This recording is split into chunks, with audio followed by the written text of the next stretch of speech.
Hey, everybody. One of the topics we're all talking the most about is PLG, product-led growth. And it is interesting, what does it mean? Is it free and freemium in a new package? Is it next generation tweaks to our website and our motion so that our product can generate more leads? Is it something old in a new packaging? It's a lot of things. Maybe what it most is, as Aaron Levy said at the SaaStr Annual this year, is the ability to instrument how our funnel works and instrument how users can convert from free to free trial to paid. And the fact that we now have tools and data to understand how this happens means we can improve it. We can do PLG better, even if we've been doing PLG for a long time. So I thought, hey, let's take our 5 interesting learning series at SaaStr, where over the last year and a half, 2 years, we have looked at all the leaders in cloud: Slack, Zoom, Asana, Monday, everyone, or at least a good chunk of them. And I thought I would relook at those and pick out the 20 most interesting learnings from those leaders in terms of product-led growth, free, freemium, and similar motions. And I think that probably all 20 of these won't apply to your startup, but maybe 3, 4, 5 of them, maybe even more, will resonate and maybe even challenge a few assumptions you have. And maybe the biggest learning is just how long and the PLG motion scales to 100 million, 200 million, 400 million, a billion and beyond. There now is no ceiling to a lot of the things we do to acquire companies through our customers through our product. So let's go through the 20. The first one is Asana, and Asana has been on a tear. It is accelerating. It is growing faster at 400 million in ARR than it did at IPO and at 240 million in ARR, which is crazy. And what is interesting at Asana is that even today, half of its customers come from self-service. That was 60% at IPO. At IPO, 60% came from self-service and 40% through sales. And maybe this shouldn't be a surprise. The ACV today at Asana is still just $3,600 a year, $300 a month, and it was only $3,000 a year at IPO. So plenty of small businesses are using Asana to track the way they build software and manage other projects, and that hasn't changed. But what's interesting is that it scales. It scales all the way to 400 million in ARR. So for folks that say a self-service motion can't scale, that it has a natural ceiling, well, maybe, but Asana says otherwise. Asana says you can get half your customers from self-serve, even at 400 million in ARR. Okay, number 2, Datadog. Now, Datadog has gone very enterprise. At 100 million, it got the majority of its revenue from smaller customers. Now, 1.2 billion in ARR, Datadog gets the vast majority of its revenue from 100K plus customers. But what's interesting for PLG is that free is still a primary source of leads. And we'll see this in a minute for MongoDB and others, and maybe it's especially common in the developer community, but it's true at Slack and others as well, which is even if you do go very enterprise over time like Datadog started very SMB and PLG, and it's become quite enterprise as it's gotten to have a very rich feature set. Free still has huge value, even if its direct contribution to revenue is lower. It is still core to lead gen, and Datadog has not left free behind. Go to datadog.com today. You will see a whole suite of products compared to when the company launched, but you will see free additions in many of it, including its original core APM products. There's still a free version of Datadog. It's still a good deal. You can still use it. It's just Datadog has grown from 1 motion to 3, from self-serve to commercial or inside sales, and then to enterprise sales. But it has not left free behind. It has not left that top of the funnel behind, even as 80% of its revenue comes from 100K plus deals. 3, let's talk about Expensify. Expensify is a fun one that IPO'd this last year. One of the early great leaders in mobile, where you could just grab your phone, take a picture of an expense report, and magic would happen. It would get submitted for you. And Expensify saw this earlier than others. And what's interesting is, while the space has gotten very dynamic and crowded, as adjacent folks from Divvies to Ramps to Brexes have come at it from a different angle, because Expensify started here on sort of the mobile warrior self-serve first, it's very interesting case study of PLG sort of never ending. And as Expensify is crossing 150 million in revenue today, not only do 60% of its customers come from free, it's more interesting than that. 60% of its customers come from free end users that don't even buy. These are folks in the office that use Expensify to manage their own expense reports. They use it enough and they tell their manager, who then buys, their company then buys. So it's pretty crazy. You can imagine that happening in the early days. Many of us have seen it. But at 150 million in revenue at Expensify, 60% of its customers still come not just from free, but from free end users that don't even end up paying themselves. So again, that doesn't work for all of us. The idea, there have been many apps that have crashed and burned, hoping that end users who would never pay would somehow tell their boss to pay. With all the explosion we've seen now in next generation sales tools, which has been stunning, very few of them really are adopted from end sales reps convincing sales ops or the VP of sales to buy the app. It happens sometimes, but it's rare. But Expensify is an example that does happen, that your end users, if they find something free that is so valuable, like Expensify, to automate their expense reports in a click, they really can get the org not only to buy, but to buy seemingly forever, up to 150 million in revenue. Okay, for Toast. A lot of interesting PLG-like motions with Toast, even with that hardware in a lot of restaurants. The most interesting one is going long on NRR, net recurring revenue. And Toast NRR is 114% today from SMBs. That's pretty good. That's pretty darn good. It's not the very best, like a Bill.com that we'll see in a minute, or Zoom, but it's pretty darn good for SMBs. And likely it's the case because there is that investment in hardware and infrastructure that is stickier than just basic SMB software you can throw away. Nevertheless, it's 114% today. But what's interesting for PLG and SMBs is that it took 4 years just to get to 100. And why is this important? Well, the SaaS models are much more stressful below 100% net revenue retention. You're in a churn cycle. You have, even at 90% NRR, you have a slowly leaking bucket. It's not a horrendously leaking bucket, but boy, nothing's more frustrating than to start the year with 10 million ARR and lose $1 million just by running your company. The Datadogs automatically almost go from 10 to 14 with that 140% NRR, and few things are more frustrating than being below 100. But Toast is a reminder that they didn't start there. It was a simple app, and it took a while to get going, and NRR was not even 100% for its first 4 years, but today it's 114. And I see this with a lot of SMB SaaS companies I meet or work with, which is that in the early days, the NRR is not quite what they'd like. And it can take until 10, 20, 30 million ARR, oftentimes well past 10, until they can cross that 100 million NRR. And it's often from adding more valuable, making the product stickier, increasing the surface area with SMBs so they don't want to cancel. And it can take a while to figure that out and build that software. But it's a reminder that you can get to world-class NRR from SMBs, but it's okay if you didn't start there. That's Toast at 114% NRR today. 5, Freshworks. Freshworks, a great leader, maybe one of the very first Indian SaaS leaders to IPO, certainly that at 400 million plus in ARR. Freshworks is going up market, as many folks are. You can go to SaaStr and read the 5 interesting learning about Freshworks. They're getting more and more 50K, 100K plus deals as they compete with Zendesk and others. But the majority of the customer are small, $3,600 a year customers around that. And 38% still pay monthly at 400 million in ARR, 38%. So only 62% pay annually. So that's a challenge. And we'll see that with Zoom in a minute and a few others. There are times when it makes sense for SMBs to pay annually. And we'll see that in a minute with Smartsheet.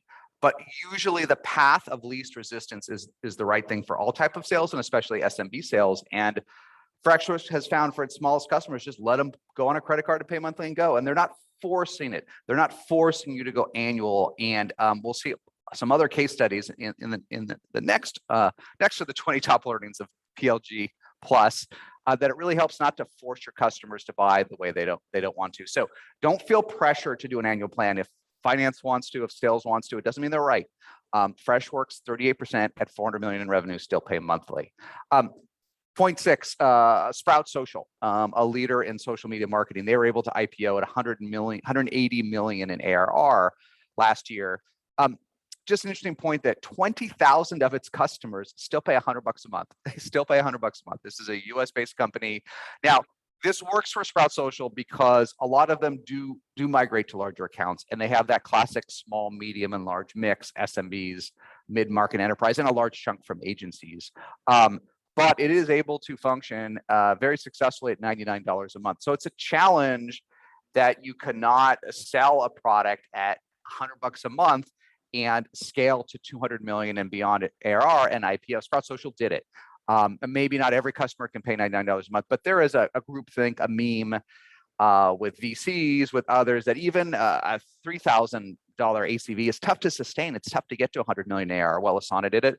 Monday did it, as we'll see next. Sprout Social has done it at $100 a month. So yes, at $100 a month, boy, you need a lot of customers. And Sprout Social needs 20,000 of them just to make up the small portion of its customer base. But they've done it successfully at $100, so it can be done.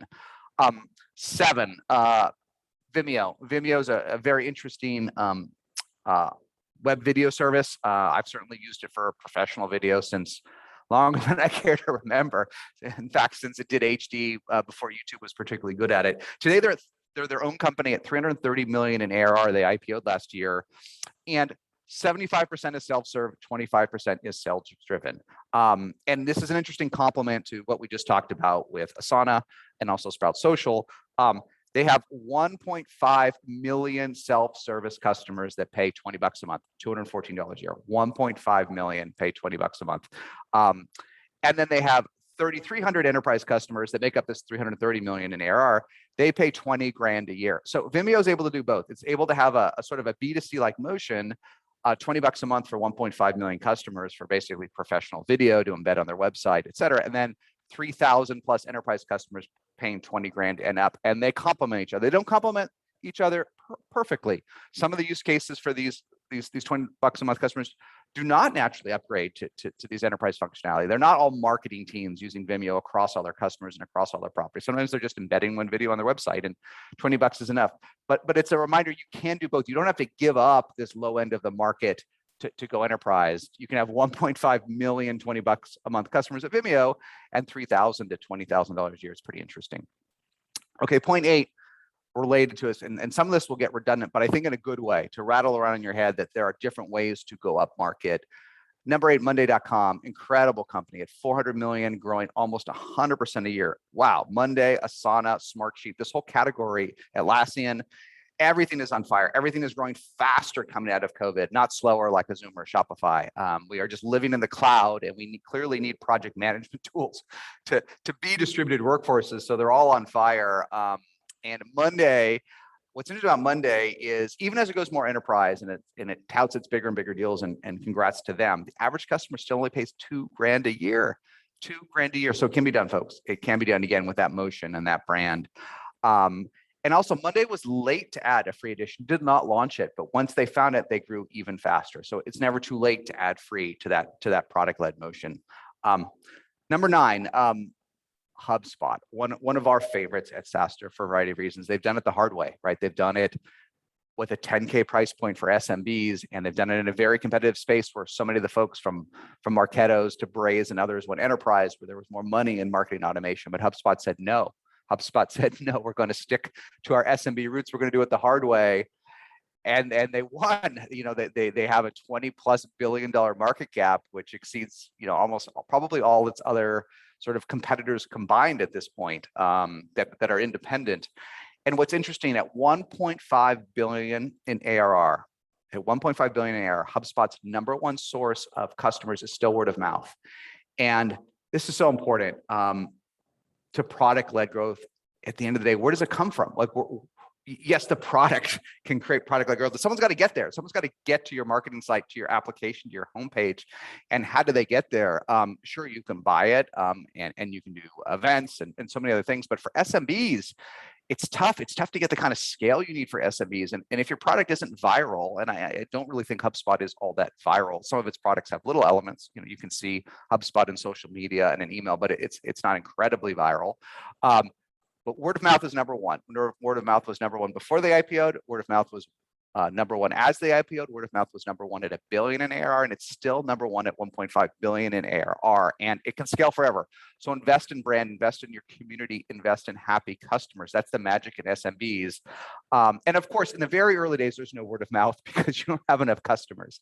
And actually, I think that word of mouth, usually you can see it even your first year. Many of us do. We'll get a happy customer and they'll tell someone else. And within the first 12 months, it's entirely possible to get a second order customer and to see empirical evidence of word of mouth. But it's hard to have enough of a corpus of customers in the first year or two for that to be your main field, to be number one, because you just don't have enough of a base. But if you could push even to a mini brand, even to 3 to 4 million in ARR, even at that point, especially with SMBs, maybe even a couple hundred customers, word of mouth can quickly become number one. And it is just fuel. And it always works. It always works. And if you have decently high NPS from small businesses and you don't know what to do, invest in customer happiness. And HubSpot did inbound. It was the number one live event behind Dreamforce. Why did they do it? It was to get their customers together. It was to bring everybody together, be happy, build community. Again, invest in word of mouth. 10, Shopify. Picked out one interesting of so many PLG insights from Shopify.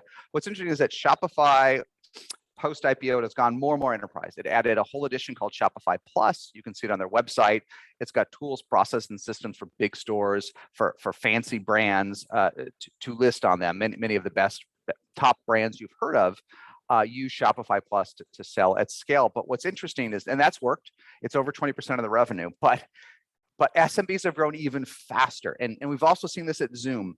Even as the enterprise explodes, Zoom Enterprise exploded, its SMBs grew even faster. And so they did for Shopify. In fact, SMBs at 4 billion in ARR for Shopify are now growing even faster than enterprise. So enterprise is slightly shrinking as a percent of revenue. So what's the takeaway here? Mainly just that you just don't know. You don't know that even as you go more and more up market, you don't know that that's going to compress your SMBs. You don't know that it's going to squish them out of the way. And your SMBs are in many cases, your heart and soul, your brand ambassadors, your PLG warriors, because even if you go quite enterprise like Datadog with 80% of its revenue from 100K plus deals, you'll never have enough. You'll never have as many advocates in the enterprise as you could if you have 10,000, 20,000, 30,000 SMBs singing your praises. So Shopify is a reminder that you sometimes, at least, you can have it both ways. You can go more enterprise and your SMBs can keep up. You can get both more enterprise and more SMB at the same time. Point 11, Bill.com. We did a great video before on the SaaStr channel with Renee Lacerte, CEO of Bill.com. It was really one of the favorite interviews I did. It's also on the SaaStr podcast. Take a look at it. We do a deep dive on so many things, including their epic NRR. And it has gone from 110% at IPO to 121% and then 125% from small businesses, like a couple of seats. And if you're very small and PLG oriented, you've got to study Bill.com because and I love Bill.com. They're doing almost 300 million revenue. We run a lot of SaaStr billing on Bill.com. I log in every day to approve bills and manage our small business. But they've gotten more and more valuable over time, and their NRR has gone up. And so it's just a reminder that 125% NRR is possible for SMBs, and we hit that a little bit above, and we'll see that with Zoom at the end. But Bill.com is a nuts and bolts application. It's to process checks, it's to process bills, it's to manage finances. And folks like Xero actually struggle. They struggle to hit 100% NRR, but Bill.com has done 124%. So don't settle for less, or at least be challenged. Counterexample 12 is Squarespace. And I do love Squarespace as an application. A lot of our SaaStr websites run on Squarespace, SaaStr Europa, SaaStr Annual. Most of our events do. We've standardized on a set of Squarespace templates. We've gotten good at it. The collaboration tools, we like Squarespace at SaaStr. We like Webflow too. We love WordPress, of course, and Wix. But Squarespace is where a lot of our events are run. It is pretty and easy to use, but it only has 85% NRR. It only has 85% NRR, and that's interesting. It makes sense. People may set up a website and not need it later. There's a lot of free solutions to start. But what's interesting about it, and it's the opposite of some of the other ones we've talked about here, is they push annual, and 75% of Squarespace customers pay annually. And why that is, I don't exactly know. It's not disclosed, but it would make sense that you're masking churn, right? If you can get folks to, and I've signed up for many Squarespace websites, and I do love the product, but they really push you to pay annually quickly when you set up that website. They really don't want you trying it for very long. And they must know that so many folks that get excited, oh, mom, dad, I'm going to build a website. They never really finish the project, or they never really monetize it. And if they don't get that money up front, you're going to churn. So they push very hard for annual. That's probably one of the 2 times you should push for annual with SMBs. And there's another, which we'll see with Smartsheet in a minute. Okay, 13, PagerDuty. Now, PagerDuty today, coming up on 300 million, has actually gone quite enterprise, and we won't chat about that much here today. But through the IPO, they were very SMB. Through 125 million in ARR, in fact, they basically were only SMB, 10,000 plus SMB customers at IPO. And two very interesting learnings from it. One, they never raised prices. So it's a challenge that you don't have to constantly raise prices to get to 100 million and beyond from customers. They just had a great product that people would hear from word of mouth, that they would see other people using PagerDuty and they would adopt it. And importantly, they never raised prices through the IPO. They later went more enterprise, and they've done an incredible job going up market and building out their feature suite past 200 million in ARR, but all the way to 100 plus million in ARR. They had their one core product mainly, and they never raised prices. It was very consistent. HubSpot did the same thing until very recently. In fact, it's never really raised prices. HubSpot has thrown in more and more, for the most part, more and more features and products for the same price. And I assume both of them have A/B tested it. They've tried whether price increases are worth it, are worth the churn and competitive risks. But the challenge from both of them is raising prices is not always the answer, and it wasn't with PagerDuty. And to finish the point, through IPO, even just from SMBs, they had 95% renewal rate from SMBs. That's really good. If you're selling to SMBs, you may be hoping just to get past 95% NRR. They have 95% renewal rate, GRR, at IPO. That's pretty good. That's a product people love, and it can be done with SMBs. Okay, point 14. We're on the home stretch here, but hopefully this is helpful to folks. Number one PLG learning from BigCommerce. If you have not heard of BigCommerce, it is the distant number two to Shopify. There are other e-commerce vendors. There's Magento. There's lower end ones. There's Wix and WooCommerce and Squarespace itself and others. But for products like Shopify, which is like a whole store in a bag, in a box, in a click, BigCommerce is the most similar. It offers the most similar feature set, the most similar amount of functionality, all-encompassing functionality, yet with far more ease of use than like enterprise solutions like Salesforce or Magento. And they're very similar, except BigCommerce wants to be a smidge more enterprise and a smidge richer. And what's interesting is that they adopted the same pricing as Shopify.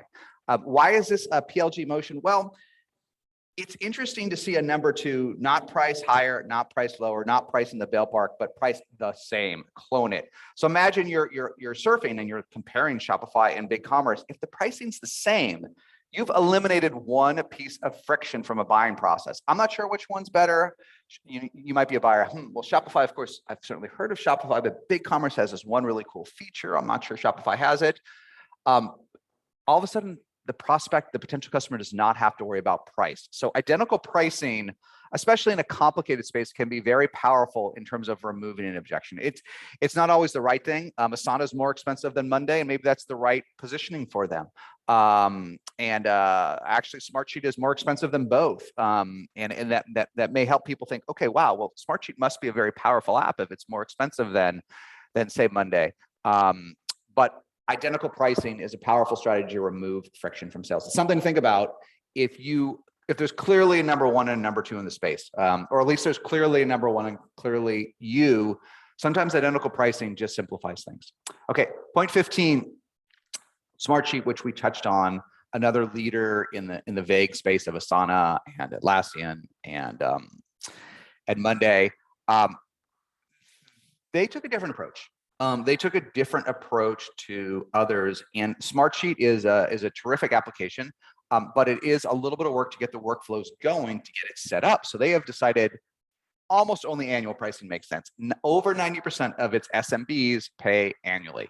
And there could be a couple of reasons. First of all, Smartsheet is going much more enterprise as it scales to 500 million and beyond, and so naturally enterprise is more comfortable with annual payments. But really, if you listen to what Mark Mader, CEOs and others have said at SaaS and other events, is they want to make sure the onboarding happens. They want to make sure the customer is bought in. And if they don't pay annually, they worry that they will churn out before they put in the effort to deploy. That's not a standard approach, but I think it's quite logical if your application is by its nature work to deploy. If it's work to deploy, maybe push your customers to annual. If they can deploy in moments like a Zoom, maybe don't, because as we'll see in our last point, Zoom is 50% monthly payments today at over 4 billion in ARR. Over half of Zoom's revenue and customers pay monthly. That'll be our last point in just a moment.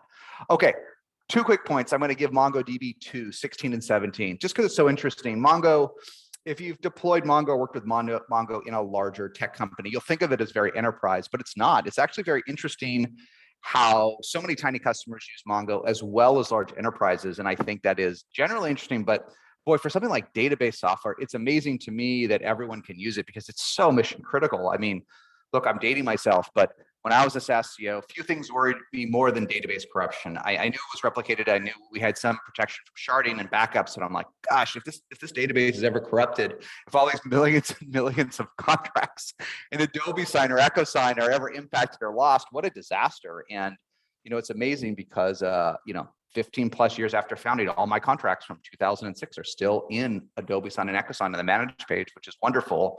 It's an incredible thing of the cloud. And so it's very interesting that Mongo is able to do all types of customers. And what's interesting is when Mongo had 25,000 customers after its IPO, only 2,800 went through the sales team. Only 2,800 went through the sales team. The vast majority self-served. It's a reminder you can do them together. Now, what Mongo does is the same thing that Twilio does and Slack does, which is they look for signals. They have a lot of analytics. And this is, again, going back to the first point, when we started and Aaron Levy made, what is PLG versus just self-service and freedom? It's data, it's analytics, it's signals. And in the old days, we would guess for like one or two signal to see if maybe a sales team should jump into a deal. But Mongo has very sophisticated data and signals, and they can sense when a deal will be large enough where sales can jump in to help and ultimately sell them into a larger deal. But related to that, super interesting, point 17, Mongo found annual contracts did not help.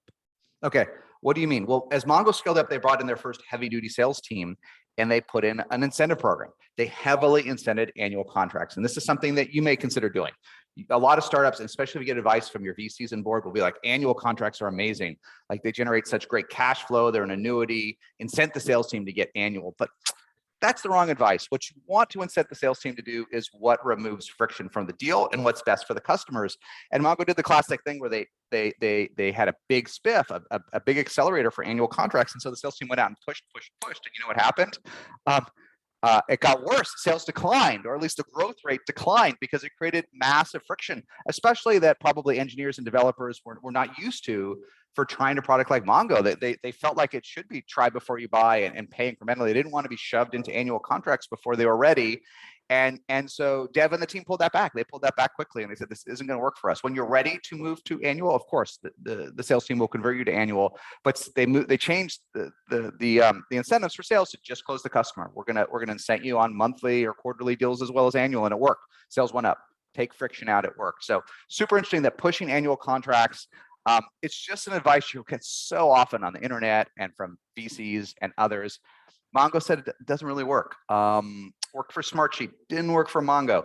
Not magic for Zoom, not magic for Expensify, not magic for others. So, take friction. PLG is taking friction out of a process. Okay, last three. Cloudflare. Cloudflare, everyone probably uses Cloudflare in one of their products.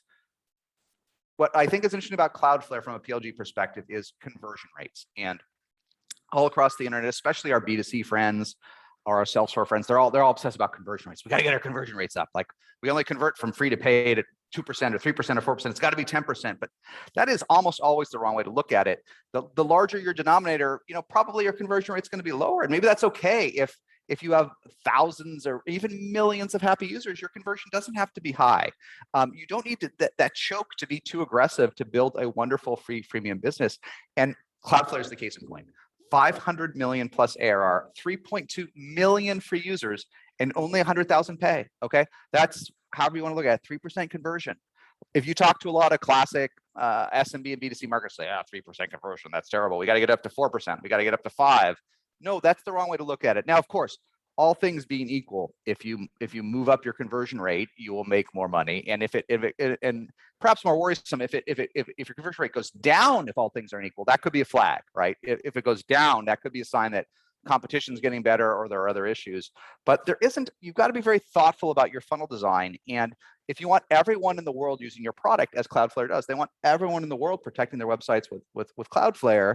Maybe your conversion rate has to be quite low to accommodate that. And Cloudflare was fine with that and built an epic company on its way to $1 billion in ARR with, quote, only, air quotes, only a 3% conversion rate from 3.2 million free to 100,000. Okay, two last ones, but we have to end with our classic PLG companies, Slack and Zoom. We have to end our PLG session with, at least of the last generation, the iconic PLG companies. For the next generation, it could be Calendly and Notion and more, but if we're looking back over the last 5 years, what was more PLG than Slack and Zoom? The applications we all adopted on our own. Slack, which many of us used for years for free before paying.